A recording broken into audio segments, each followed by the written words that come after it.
In Unit 4, we're going to be learning about the legislative branch. We're going to be primarily looking at Congress. However, we're also going to talk about the state legislative branch and a little bit about the county legislative branch. You will see primarily on the HSA questions about the Congress, the national legislative branch, and the state legislative branch, the Maryland General Assembly. So it's really important you know what these institutions are called and what role they play in the processes of government.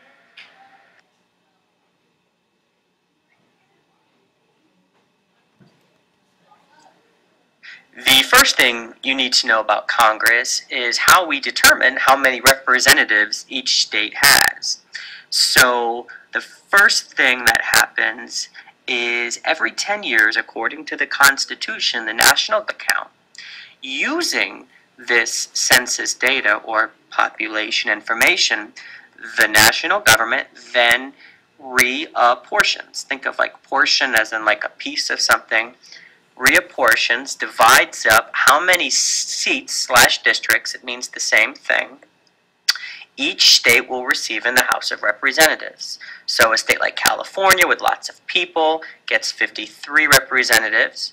A state with very few people like Wyoming only gets 3 representatives. So the more people you have, the more seats you will get in the House. Then the states, using this reapportionment data, create districts, congressional districts of equal population. So to recap, the national government counts how many people there are, the national government divides up how many seats each state will receive, and then it's up to the states to create those districts of equal population. Politics and problems ensue when the political parties at the state level create districts that either help or hurt their rival political party. And that process is called gerrymandering, though I don't think you will see anything about gerrymandering on the HSA.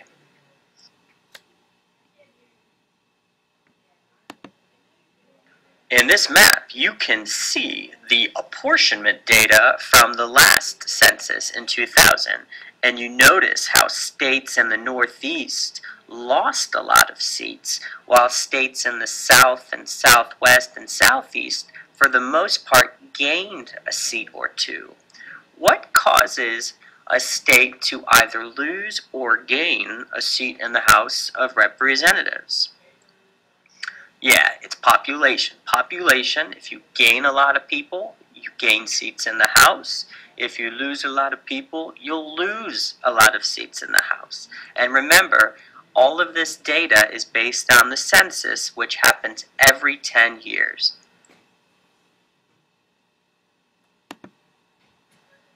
On this slide, you will see how the state of Maryland uses its reapportionment data to divide up our 8 districts. And you'll notice in District 4, where many of us live, the district is in parts of Montgomery County, and it's also in parts of Prince George's County. And you'll notice the different sizes and shapes of these districts. Remember, the districts can look weird and funky, but all districts have to be of the same population. Not exactly the same, maybe off by a few thousand, but the populations must be very close in number.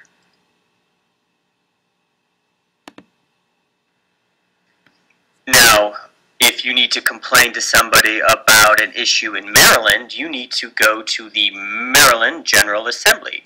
And like the U.S. Congress, Maryland's legislature has 2 chambers. Remember, what's it called when a legislature has 2 chambers? Bicameral. Good. If you want to get a license of some kind, maybe a marriage license or a driver's license, or you want to be a teacher or a hairstylist, you go to the state to get those. If Maryland wants to create a lottery or they want to regulate any business transactions that happen within the state only, then that would be an issue that only the Maryland General Assembly could regulate.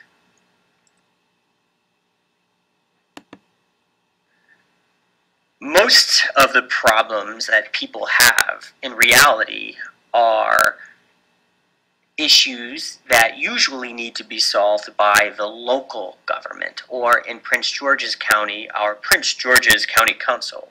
And unlike the two previous legislatures we studied, Prince George's County Council is unicameral, meaning there is one chamber.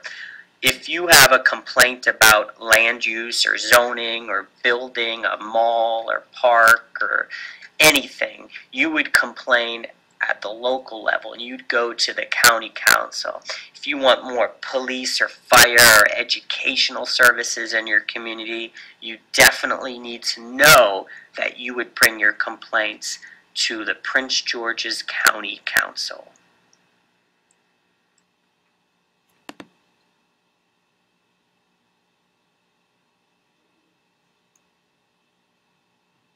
The most important process that happens in any legislature, whether it's bicameral or not, is to make laws. All legislatures make laws. And very simply put, you start with a bill, some type of suggestion for a new law. A member of a legislature has to formally introduce the bill. Then the lawmaking process occurs, kind of like an assembly line where you have different committees and subcommittees. They hear experts talk about the bill, debate the bill, add and change the bill. And if both chambers agree to the bill and vote yes on the bill, then the bill becomes a law when the president signs that bill. Now, if the president doesn't like the bill can be vetoed. But if the president vetoes a bill, the bill doesn't necessarily die.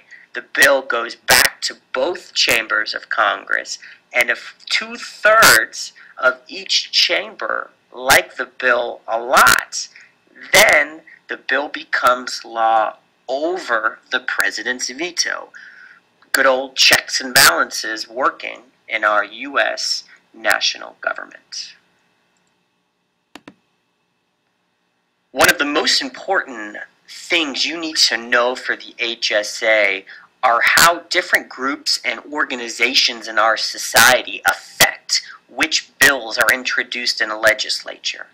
The most important group of people that influence lawmaking are the people, the constituents, us. We can write letters, sign petitions, meet with representatives, even vote in referendums. Referendums are where people actually decide if a bill becomes a law. Next, the media. The media, if the news or internet or radio or magazines are promoting an issue, talking about an issue, writing about an issue a lot, you better believe that politicians and lawmakers are paying attention. And then finally, interest groups are organizations that try to persuade lawmakers to make bills that help their interests, help the country.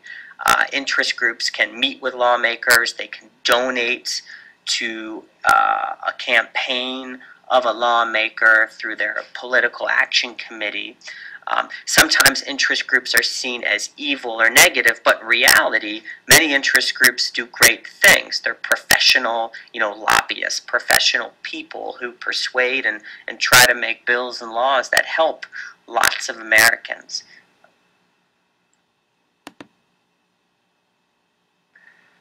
A word that comes up on the HSA quite often is the word referendum. A referendum is when a bill is passed by a state or local legislature, say the Maryland General Assembly, but before that bill becomes law, the voters must vote to approve this bill. This doesn't happen quite often in Maryland, but in states like California, California has many referendums that are on the ballot every few years. Think about this. How is a referendum an example of a direct democracy?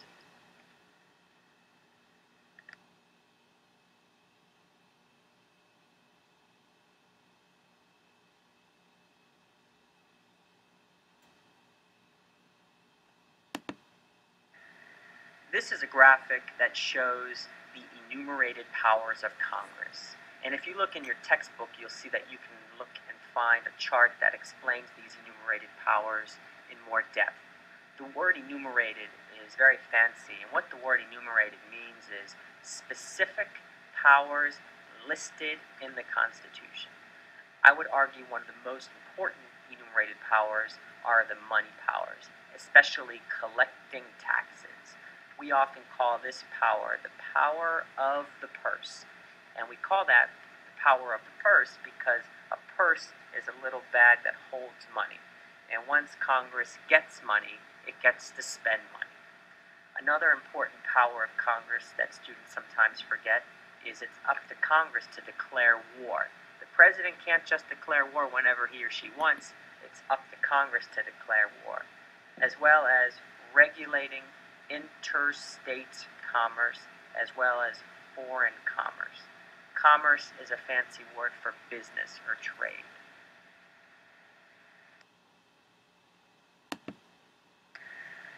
The most important group of powers that Congress has are its necessary and proper powers. Necessary and proper powers are those powers that are not in the Constitution but are related to the enumerated powers. There is a clause or a phrase in the Constitution that says Congress has the power to enact laws that help it follow with its enumerated powers. Oftentimes, the necessary and proper clause is given the nickname of the elastic clause. If you look at this picture here, what do you see in this picture?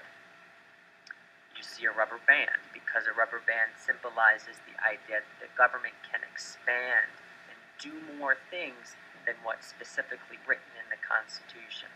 For instance, the idea of creating public schools, Medicare, Medicaid, those are powers that Congress has authority over, but are not in the Constitution.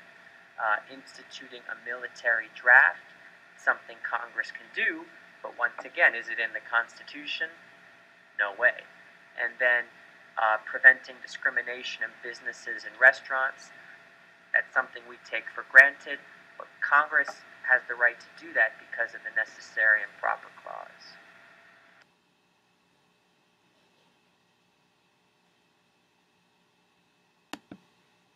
Previously, we looked at legislative powers Congress has. Legislative means lawmaking powers. However, there's 4 really important powers that Congress has written in the Constitution.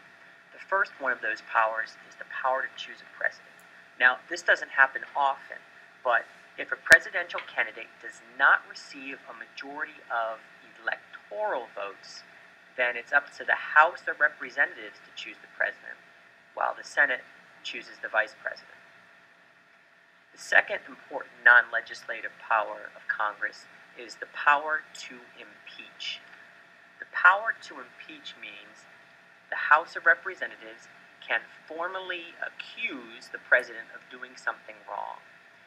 If the House impeaches a president or another government official, it's up to the Senate to conduct the trial. So you think about it like this. It's up to the House. The House has like a grand jury, and they try to decide if the president or government official should be formally accused of doing something wrong.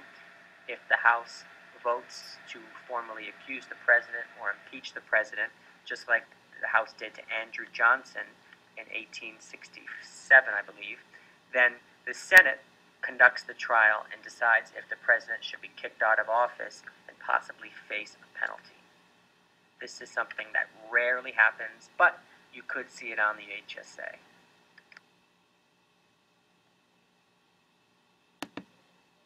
The third important non-legislative power of Congress is specifically in the hands of the Senate.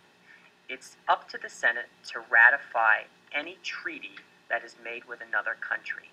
A treaty is a formal agreement between the United States and one country or possibly 2 countries. Another important power of the Senate is the power to confirm, which what that means is the power to approve any presidential appointment. So if the president wants to appoint a new Secretary of State or a new Attorney General, it's up to the Senate to give its okay before the president gets his or her person into the position. And the last non-legislative power of Congress is the amendment power. And this power actually involves Congress and the states. Congress plays a role because it's up to Congress, more specifically 2/3 of Congress, to propose or come up with a constitutional amendment. Remember, an amendment is a change or alteration to the Constitution. After Congress proposes an amendment, it's up to 3/4 of the states to ratify or approve amendments. If this process works out, which it rarely does, we add a new amendment to the Constitution. Do you know how many amendments we have in the current Constitution of 2009?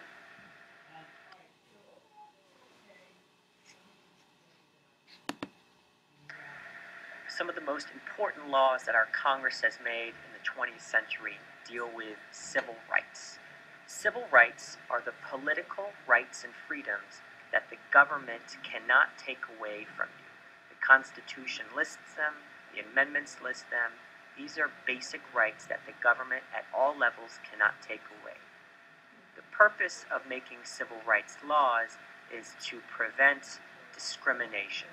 Discrimination is when people are prejudiced, usually based on race, religion, class, gender, disability, age. There's many, many ways people can discriminate.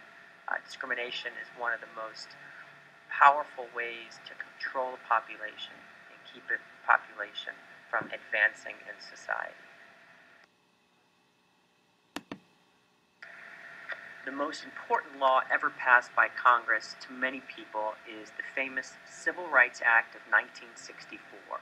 And here in this photograph you see Lyndon Johnson signing the bill into law. And above him you see a very famous guy right here, that's Martin Luther King Jr. The reason why Martin Luther King Jr. was there is because he was one of the people that organized the March on Washington in August of 1963. And the purpose of the March on Washington was to lobby and persuade Congress to pass this important law. The Civil Rights Act of '64 prevents employers, schools, or businesses from discriminating on the basis of race, gender, and religion. A year later, you get the Voting Rights Act of 1965. And what this law does is it prevents any level of government from issuing poll taxes or literacy tests. Poll taxes would prevent many people, especially black and people of color, from voting. How a poll tax worked is if you wanted to vote, if you wanted to go to the polls, you had to pay a tax, or you had to take a literacy test or a reading test. And the Voting Rights Act prevented states from using these discrimination techniques from preventing people from voting.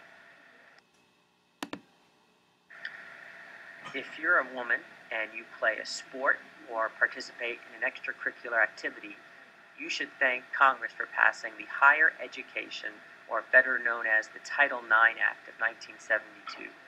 Title IX forbids gender discrimination in any educational program. And one of the most important ways the Title IX has helped women is in school sports.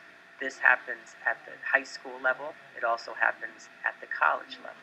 Before 1972, women's sports did not receive the fair amount of funding compared to men's sports. Because of Title IX, you see a growth in the amount of women's sports, and a growth in the amount of women's opportunity cost refers to the choice you could have spent with your resource, but it chose not to. So in this question, it asks, what is the opportunity cost of spending more money on women's sports? What that means is, what could we have spent money on, but we didn't because we spent money on women's sports? There's many other options you can choose to this answer. However, men's sports often lose out because the money that would have been going to the men's sports goes to the women's sports. Even though the men's sports aren't getting as much money, schools are spending more fair and equitable amounts of money on both men's and women's sports. The last civil rights laws you possibly might see on the HSA are the Americans with Disabilities Act and the Individuals with Disabilities Education Act.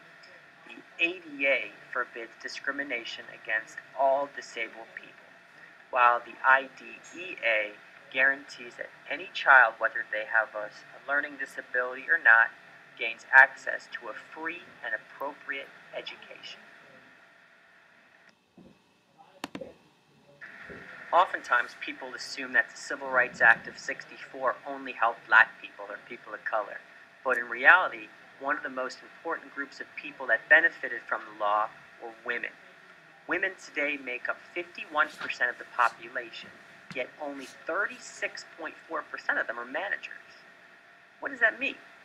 Well, what that means is, even though men are less than half of the population, they have an overwhelming control of the management positions in the United States. Does that seem fair and equal? Another startling statistic is that for every dollar a man makes, women still only make 80 cents. Now, in many jobs, women and men make the same salary. However, in some businesses, women make less than men. Why do you think women historically make less money than men?